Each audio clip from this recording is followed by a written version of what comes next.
कहानी का शीर्षक है गुंजाइश। सॉरी अर्पण, देर हो गई यार। बहुत देर से इंतज़ार कर रहे हो क्या? सीढ़ी से उतरकर कार में बैठते ही अनन्या ने पूछा। अर्पण ने जवाब दिए बिना गाड़ी स्टार्ट कर आगे बढ़ा दी। कुछ देर मौन के बाद अनन्या ने ही चुप्पी तोड़ी। वो क्या है ना अर्पण, एकदम से निकलने के समय में ही बॉस आ गए और काम के बारे में कुछ पूछताछ करने लगे। अरे तो एक फ़ोन ही कर देती, एक मैसेज तो कम से कम कर सकती थी ना। अब क्या है ना अर्पण, बॉस के सामने पर्स से फ़ोन निकाल कर तुम्हें कॉल करती। इस बार अनन्या की आवाज़ भी थोड़ी सख्त थी। अरे मम्मी जी, आपने भी अभी तक चाय नहीं पी? बैग टेबल पर रखते हुए अनन्या ने सासू माँ से पूछा, जो अभी अभी कुछ दिनों के लिए बेटे बहू के पास आई थी। नहीं बहू, चाय का मज़ा तो सबके साथ मिलकर पीने से ही आता है। क्यों अर्पण? मम्मी जी ने अर्पण की तरफ देखकर कहा। अर्पण के चेहरे पर देर होने की नाराज़गी साफ झलक रही थी। आज अनन्या को 1 साल पहले वाली बात बार बार क्यों याद आ रही थी, जब वो अर्पण से मिली थी। दोनों में प्यार हो गया। एक ही शहर में दोनों की जॉब थी। उस समय भी समय बेसमय अर्पण वीडियो कॉल कर कर के पूछते थे, कहाँ हो? बार बार वीडियो कॉल से परेशान अनन्या ने धीरे धीरे खींचना शुरू किया। अर्पण ने बचाव में तुम्हें देखने का मन हो रहा था। प्यार के विभिन्न रूपों का आवरण चढ़ाकर बसता गया था। पढ़ी लिखी समझदार अनन्या को कई दफ़े अर्पण के ऐसे हरकत से संदेह भी हुआ कि कहीं ये मुझ पर शक तो नहीं कर रहा है, पर अर्पण की चिकनी चुपड़ी बातों ने संदेह को हमेशा ढका ही रहने दिया। दोनों परिवार वालों ने मिलकर लव मैरिज को अरेंज मैरिज का रूप दे दिया। खट्टी मीठी नोकझोंक के मध्य 1 साल बीत गए। हालांकि 1 साल भर में काफ़ी उतार चढ़ाव हुए। खट्टी मीठी यादों के बीच कब अनन्या की आंख लग गई पता ही नहीं चला। अचानक आंख खुली। चौंक कर अनन्या ने घड़ी की ओर देखा। थैंक गॉड देर नहीं हुई है। आपाधापी के मध्य नित्य क्रिया से निवृत्त होकर ऑफिस के लिए अनन्या निकली। सासू माँ की भी जितनी खिदमत हो सकती थी अनन्या पूरी करती थी।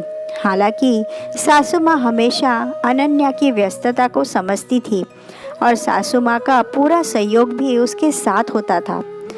ठीक है मम्मी जी, अपना ध्यान रखिएगा, कहकर अनन्या निकल गई। जाते जाते उसने अर्पण और सासू माँ को अवगत करा दिया था कि आज ऑफिस में देर हो सकती है। उनके किसी सहकर्मी के विदाई समारोह का कार्यक्रम है।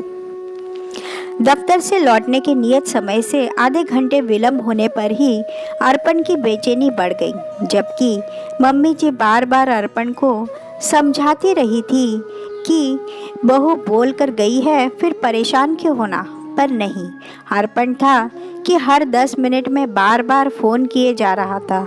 जब 2 बार फ़ोन जाने पर अनन्या ने कॉल रिसीव नहीं किया तो अर्पण की बेचैनी बढ़ने लगी। अचानक मोबाइल बजी। अर्पण ने झट फ़ोन उठाया।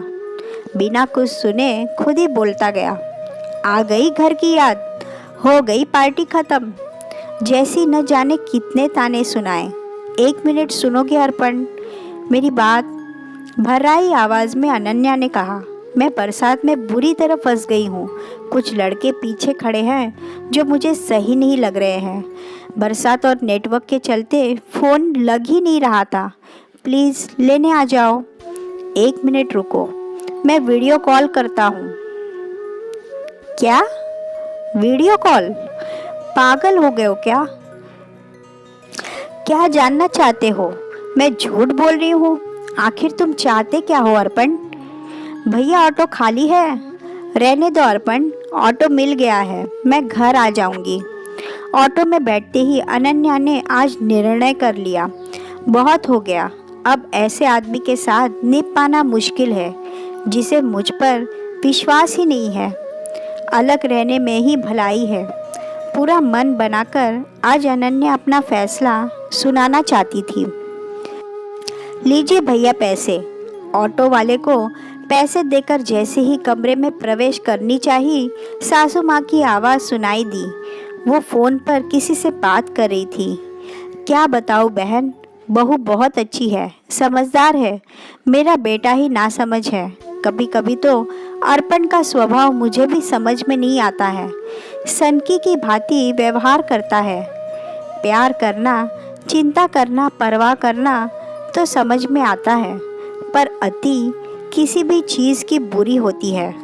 माना जिंदगी में वो धोखा खाया है, पर उसका ये मतलब थोड़ी ना है कि वो अपना विवेक ही खो दे।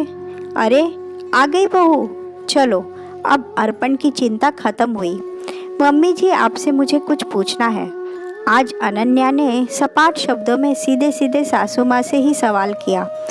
अर्पण के साथ क्या धोखा हुआ था? अब सासू माँ को समझते देर नहीं लगी कि अनन्या ने फ़ोन वाली सारी बातें सुन ली है। हाँ बेटा, इसकी शादी एक बार पहले भी लगी थी। उस लड़की ने ऐन मौके पर इसे शादी करने से इनकार कर कहीं और शादी कर ली। उसके बाद से ही इसे भरोसा जैसे शब्द से ही भरोसा उठ गया। अनन्या को अर्पण की मनस्थिति समझ में आने लगी थी और परिवार बिखरने से बचने की गुंजाइश दिखने लगी थी। धीरे धीरे बात कर, मनोचिकित्सक से संपर्क कर और प्यार विश्वास से परिस्थिति अनुकूल बनाकर अनन्या और सासू माँ ने मिलकर पूरी नकारात्मकता निकाल अर्पण के मस्तिष्क में सकारात्मकता भरने में सफल हो उसे अवसाद डिप्रेशन से बाहर निकाला और एक बार फिर एक बिखरता परिवार संवर कर खुशहाल हो गया।